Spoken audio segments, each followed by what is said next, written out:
Today we have something truly terrifying for you. Now before we start, I want you to check something. Look at the corner of your room. Go ahead. Look. Nothing there, right?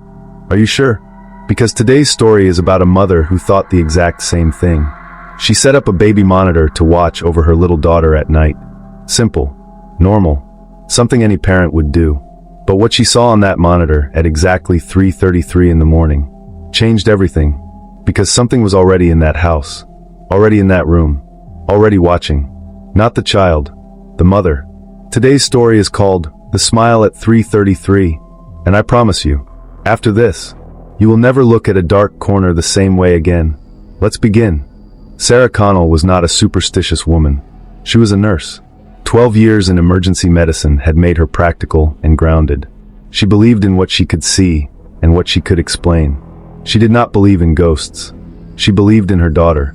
And she believed in the baby monitor she set up in Emma's room on the night of October 4th, 2019.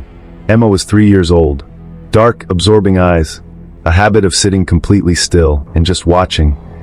In that unsettling way very small children sometimes do, as though they are tuned to a frequency adults have long since lost.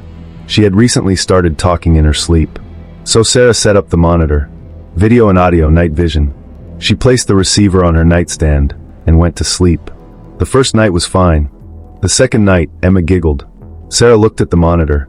The timestamp read 3:33 a.m. Emma was sitting up in bed, facing the far corner of the room.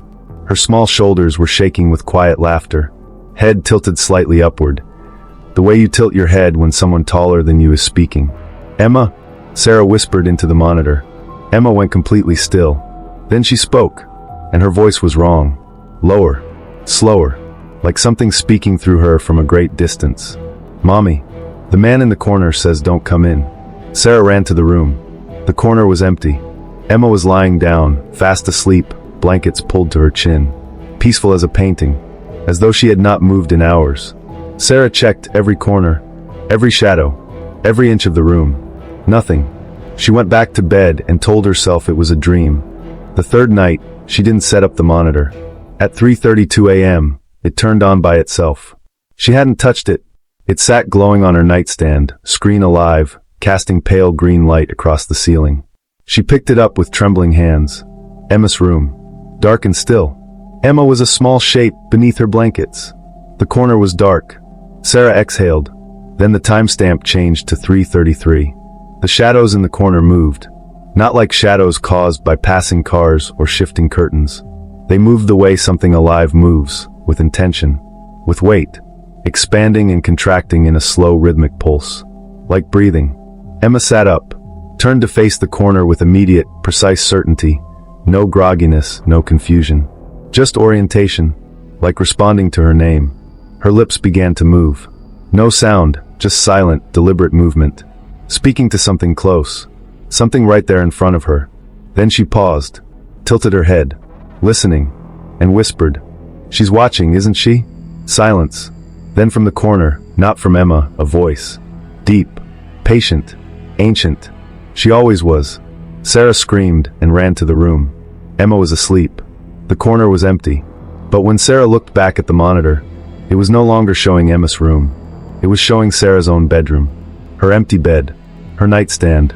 The pale green glow of night vision over everything she had just left behind.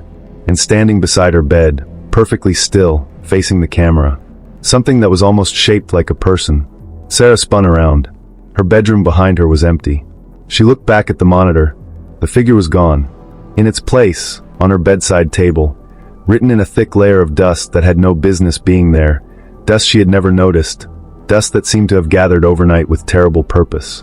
4 words, written neatly, deliberately, like someone who had taken their time. I've been here longer.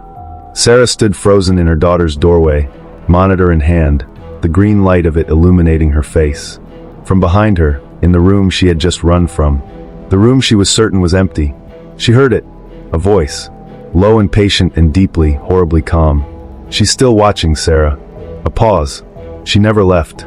The monitor slipped from her hands, and in the corner of Emma's room, her daughter turned slowly, not toward the corner this time, toward her mother, and smiled, with a smile that did not belong to a 3-year-old.